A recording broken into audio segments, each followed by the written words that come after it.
Good morning guys! It is 5 in the morning and let's start the day with mainit na kape. Ngayong umaga nga pala mag-iimpis-impis na kami kasi magmumove na kami sa Fukuoka Prefecture. So for the meantime, by Osaka muna tayo. So hopefully in the future makabalik tayo rito.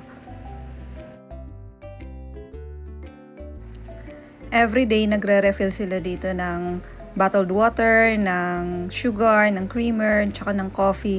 At tsaka kung ano man yung mga na-consume na namin dun sa fridge, papalitan nila yon. Tapos yung mga linens, pinapalitan din nila yan. Naglalagay sila ng bagong wash na towels.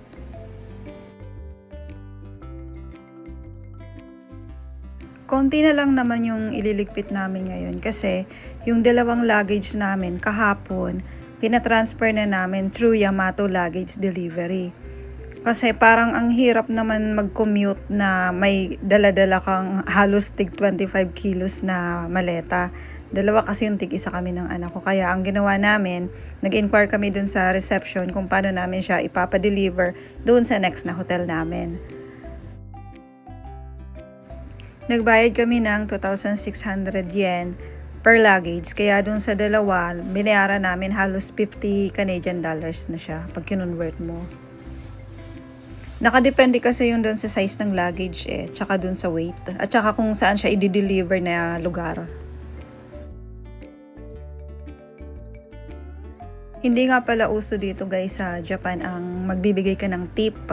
Kaya as much as possible, gusto ko iwanan yung room ng medyo kahit pa paano tidy na para tulong na din sa mga room attendant.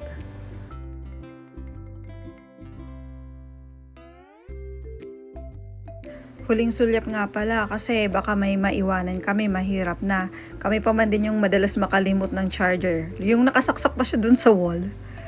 Ayan, check natin baka may maiwan tayo. All goods na, patay na natin yung ilaw. Tara, labas na tayo.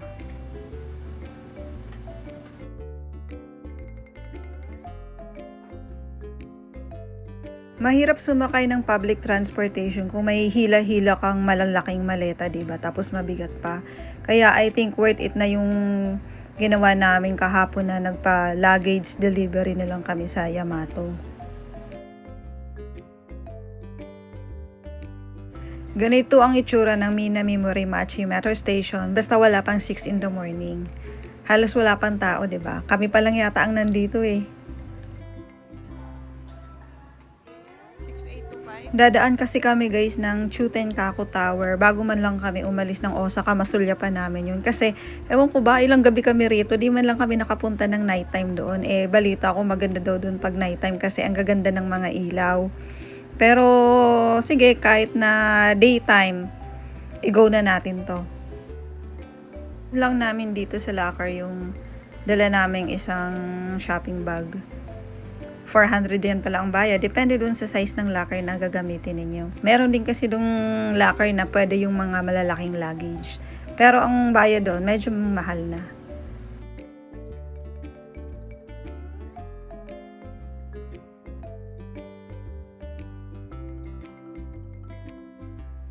Ang Chutenkaku Tower pala ay matatagpuan dito sa Shinsekai na ang ibig sabihin ay New World. Parang Dotonbori din to sa gabi kasi vibrant, colorful, and lively ang neighborhood na to. At dahil nakasilay na tayo dun sa Chutenkaku Tower, punta na tayo ng Shin Osaka Station.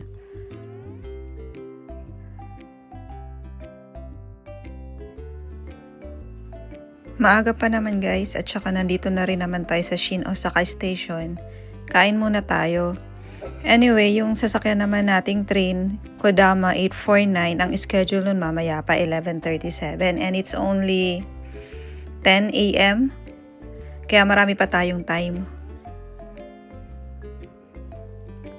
Affordable naman yung mga pagkain nila dito.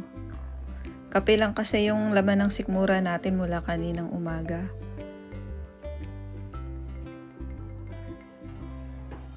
Light meal lang yung order namin kasi mamaya bibili kami ng bento box para kakainin namin habang nasa train kami.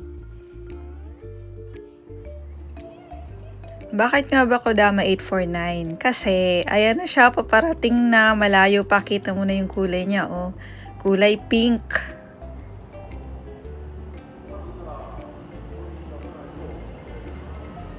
Etong Hello Kitty Shinkansen, included ito dun sa 7-day Sanyo-san in Northern Kyushu Pass na inactivate namin since kahapon. Last stop nga pala to nitong Kodama 838. Magbababa siya ng mga passengers and then lilinisin yung tray ng mga cleaning staff and then sasakay naman na kami.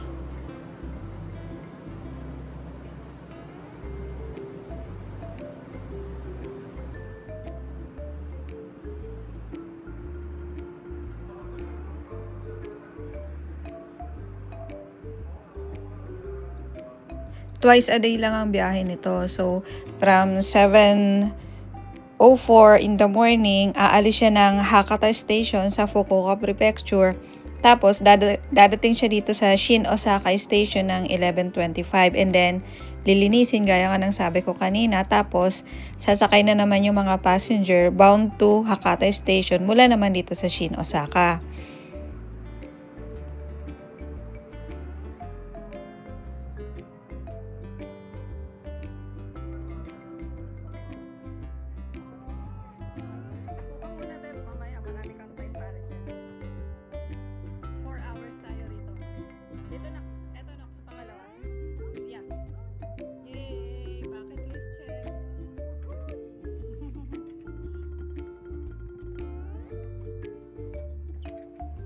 Siyempre, para legit yung experience natin, kailangan din natin matry yung kumakain sa loob ng bullet train. Kaya bumili kami nitong Hello Kitty Shinkansen na bento box, tsaka kurume naman yung napili ng anak ko. Tara, kain muna tayo bago natin i-explore tong train.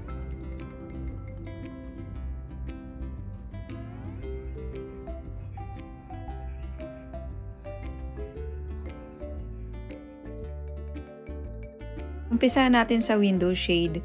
Yung window shade niya, iba-ibang design niya ng Hello Kitty. Nandito tayo ngayon sa second car, which is ito nga yung passenger car, covered mula sa top to bottom ng Hello Kitty characters. Hala, ang cute nito ni Hello Kitty. Dalo, naka-Shinkansen uniform pa. Tapos, dito nga pala guys, meron din siyang space para sa mga baggage ninyo. Kung may mga malalaki kayong maleta, tsaka yung mga hand carry nyo, pwede nyo ilagay doon. Tara, silipin natin yung car number 1. Yun yung tinatawag nilang Hello Plaza. In between pala ng car 1 and 2 ay yung washroom. Silipin natin, mabilisan lang.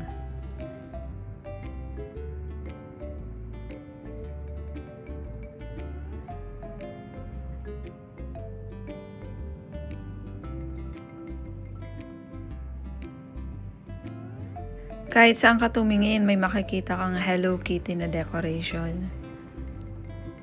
Itong first car, wala itong mga passenger seats. Instead, makikita nyo dito yung kanilang mga merchandise, mga specialties, delicacies, tsaka yung mga souvenirs na makikita sa region ng JR West Line. Ang luwag niya dito, pwede siguro maglaro yung mga bata rito. Kaya kung may kasama kayong kids, ay matutuwa sila dito. Tsaka pwede kayo dito mag-picture-picture. May mga props akong nakita dito kanina eh. Ayan kagaya nito, pwede nyo itong hiramin. Tapos picture-picture tayo.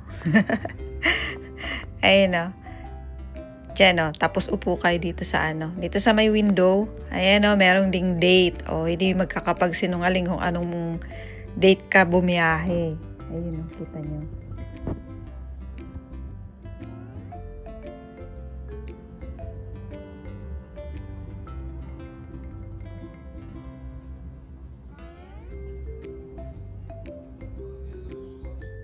May mga araw din pala na hindi ito nag-ooperate, kaya i-check ninyo sa website ng JR West kung operational siya sa day na magta-travel kayo.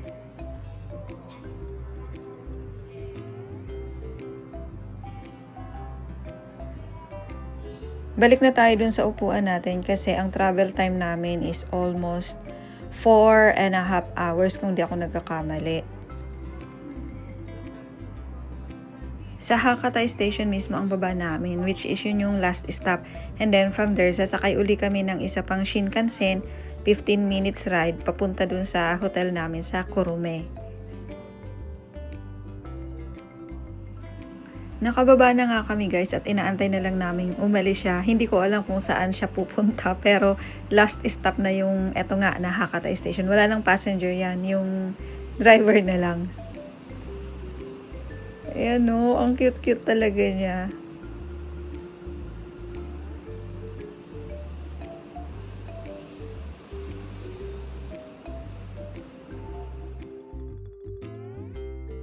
Narating na nga din natin yung Selecton dito sa Kurume. Bali, dito kami mag-i-stay ng 5 nights bago kami tumuloy ng Busan, South Korea. Quick room tour tayo. So, pagpasok, ayan, may mga shelves. Nandyan yung ibang amenities. Tsaka yung, ano ba yun? Yung initan ng tubig. Tapos, ayan, yung room. Maliit lang siya. 2 single bed na magkatabi yung kinuha namin. Tapos, may fridge. Kakaiba yung fridge eh. Tapos, ayan, may bintana. Makikita mo yung view ng city. Maliit lang to na, maliit lang tong Kurume. Merong TV. Tapos, may provided din silang 2 yukata. Tama ba? Yukata ba yung tawag nila sa pajama?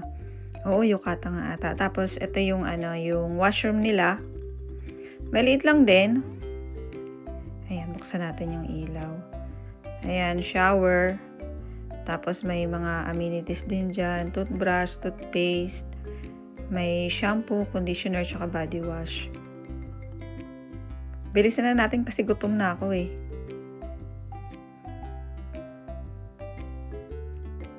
Ayan yung yukata nightwear, naka-hanger. Tapos may safety box.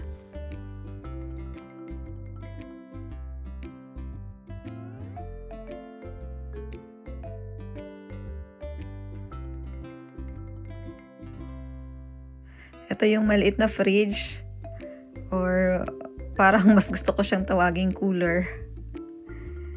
Ayan o, ang cute-cute. Pero malamig din naman.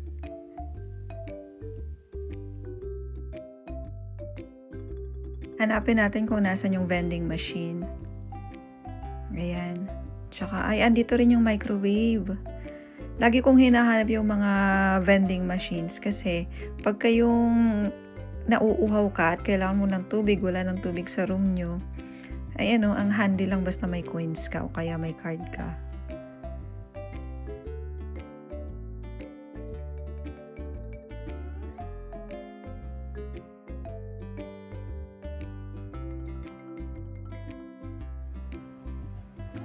May malapit na restaurant dito sa hotel kaya dito na lang tayo mag-dinner. Hindi pa namin kasi na-explore yung area eh, so di pa namin alam kung paano kami sasakay ng bus at saka kung saan yung bus stop. Baka maligaw kami, tsaka gabi na rin eh. Umorder kami dun sa tablet na provided dun sa table. And then, si Bellabot ang nag-deliver ng food namin. O diba? Wala man lang interaction dito sa sa waiter or sa waitress.